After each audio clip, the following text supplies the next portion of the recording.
Spike paced himself up towards the stairs leading towards the door. His breathing became tighter with each foot over the other. His belly jiggled with a little wave groove going up and down and sideways around his stomach. Spike grabbed anything that looked out of the ordinary and shoved it back into place. He brushed off the work table and picked up any dirty plates that were splayed across the room. He couldn't have enough time to bridge the gap between the raging doorbell and the messy main room. Spike stopped dead in the middle of the room and submitted the disaster that was sure to come in this new heated discussion.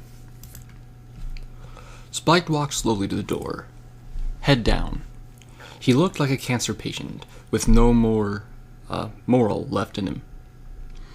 He crept up to the door and trembled with fear as he turned the doorknob slowly. To no surprise, Rainbow Dash was the focused, headstrong, and seething mare outside the library. "Hey, Spike," Rainbow Dash said. "Oh, hey, Rainbow, what's up?" Spike said eerily to her question. "Oh, nothing. Just checking on my best mare." She attempted to bypass her way through this time. "Bestie you are, but Bestie isn't going to get you far. Look, what do you want?" He went full interrogation mode with his full armor and everything. "I just want to see her. We all want to see her." She now vouched for all 6 mares, including herself. "Yeah, well, she has a light riding on her this time, all right?" he stated. "What? More studying? Bullshit. I think you're lying." She assaulted with guerrilla warfare. "I'm not lying. It's the truth. And what's it to you about what I say or don't say?" He raised an eyebrow and frowned. "Well, because I care. I'm your friend, and I care because Twilight's my friend too. The fact that she hasn't spoken to any of us for 2 whole weeks is another story," she pleaded. "Yeah, well, Celestia's cracking the books hard, and if she doesn't make the grade, she will hold back Twilight for another year," he finally admitted. "Another year? Wow, Spike. You really sure this time? Because that's what she said last month, when she was still visiting us, at least. You know she hasn't been to our monthly get-together girls' night parties on the last 2 occasions," she hissed back. "Well, I don't..." Spike was cut short from this conversation. "And if I recall something about Twilight Sparkle, she never liked to miss out or screw up her schedule. So what's the beef?" she added.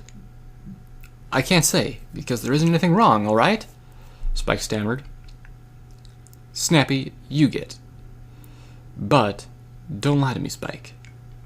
You can go lie to some pony like Pinky, and she'll just walk away and eat a piece of some disgusting candy. But don't ever fucking lie to me," she retorted. "All right," Spike sighed. "She has gone through some problems over the last month, and it isn't some silly thing like drugs if you're thinking that, but it's depression." He sighed loudly. He didn't even care if Rainbow heard his response. Just saying something to some pony was more worthwhile than screaming it in his own head. "Depression? Twilight isn't depressed, silly. That would be reserved for some other mare in this town." Rainbow was flabbergasted with shock. Spike flatly blurted out, would you look at the main official point behind it? I live here with her, and we talk, so I gave you the scoop right there." "I'm just surprised, that's all. I didn't think Twilight was, well, down on herself. What caused this? Her studies? And how do you know of any drugs?" she wondered. "I know because Twilight and I have been going through some studying lately on the topic. Heavily. And yes, it's been the lessons to some degree," he admitted once more. "Well, why can't you take one friggin' night off and enjoy yourself? Wow, no wonder she looked dirty as shit last time me and Rarity saw her. Bucked up and sleepy looking too. We thought she was on heroin or something." A weak smile and clearly fake laugh emulated and vibrated throughout the wood under Spike's feet. "Oh, yeah? What gave you that impression?" Curiosity took the wheel. "Well, some drugs have become a big thing now in Ponyville, since, well, about 2 years ago. Just before you guys came here, when I was 16, some weird event happened, and large quantities of various drugs got shipped here by accident. And let's say some parties got extra livelier because of it. And since I was still a kid in retrospect, I dabbled quite a bit into the stuff. I know it was a rush, but hardly a lifestyle I can get used to. I just stay with sex, mostly. She stopped her tongue from forming any more personal words of her own, and she instantly smugged her lips in with both of her forehooves.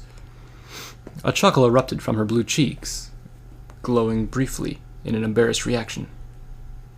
"I can't believe I just said that," she squeaked. "Yeah, and I can't believe you're giving me the sex talk before Twilight even thinks I'm ready." Spike rolled his eyes in disappointment, and half-jokingly. "Yeah, look, sex is probably one of the greatest things you'll ever get to experience, and is a drug on its own.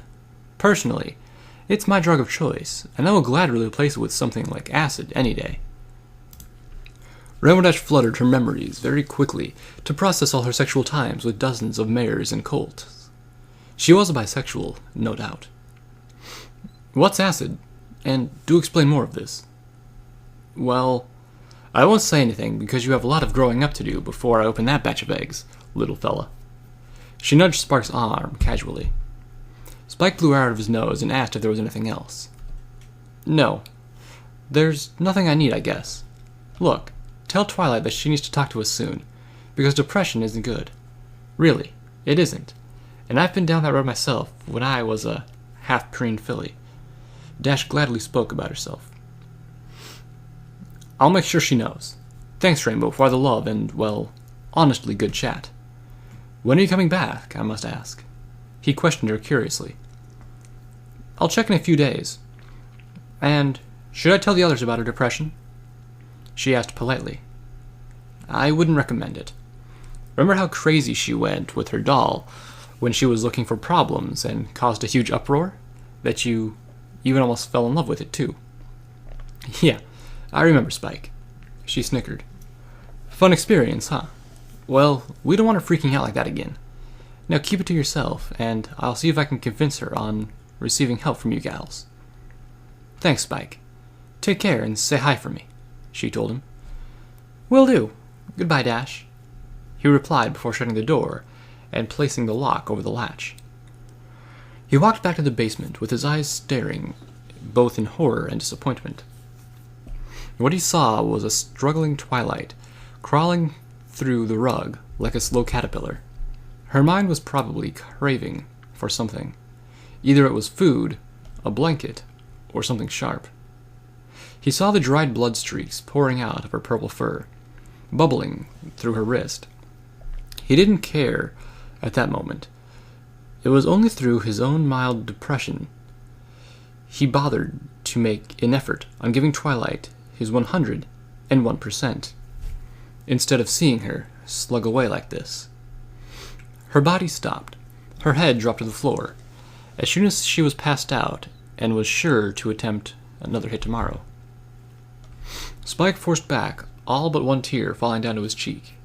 He snorted all the bad thoughts of his drug-addled friend and tried repressing them with happier times when she wasn't sneaking out at night and buying the disease by the pound every 2 weeks. That had now turned into 1 week. His legs trembled and he shut his eyes closed tightly as he walked back upstairs. He looked down at the garbage and stared at the picture of him and Twilight as kids, with him being the infant while she was still a filly.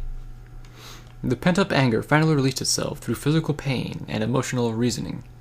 He ran and jumped on the table that had once had several pictures and threw it across the wall. He snatched the second one with his claws and chucked it out the window. He grabbed the third and clenched it with his fist before throwing it at the ceiling. He growled and snarled before unleashing his loudest scream that stole all signs of anger away from his tattered and torn soul. His fists were closed, and he wasn't done yet. Spike soon leapt off the furniture and grabbed Twilight's useless book collection and threw each book from the first few levels all over the floor, hurling and slamming one after another. He had his teeth gritted the whole times. His eyes fixated with blind, drunken rage. He glanced towards the first picture he saw, threw it, and stomped on it repeatedly. The crunching sound, mixed with the glass, skin, paper, and blood, didn't even cause him the slightest feelings of pain as he stomped.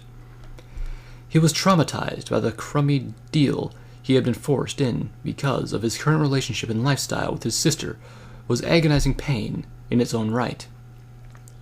The sounds echoed from upstairs didn't even resonate Twilight to stand or blink or do anything than lay there, sleeping on the whole action. Spike went down the steps and rested his foot comfortably over his leg and watched the blood weave and coat his purple, pudgy feet. He was a bit happy at releasing himself today. Tartarus, even something like that, can still make a dragon itch for more occasions like that. He was born as part of the dragon's race, after all. He flicked off any little bits of glass and any shards that were too small to peck at. He could just pluck out with a tweezer any other day. If he can get into the bathroom without Twilight hogging it first. Spike walked back up the stairs to his crib, very slowly to relieve pressure on his aching foot. The cuts were manageable, but the silver-like shards of glass stabbed and pelted him with each step. He got back upstairs and looked visually through the room before slamming his weight down on the bed. It was his bed of honor, his bed of solidarity, and his bed of both shame and respect. He groaned once more before focusing on the good times of last year and months before this nasty beast took control of his friend. He managed to say one more thing about the long-standing subject. Maybe one day. Maybe one day. Then he drifted off into his own fiction.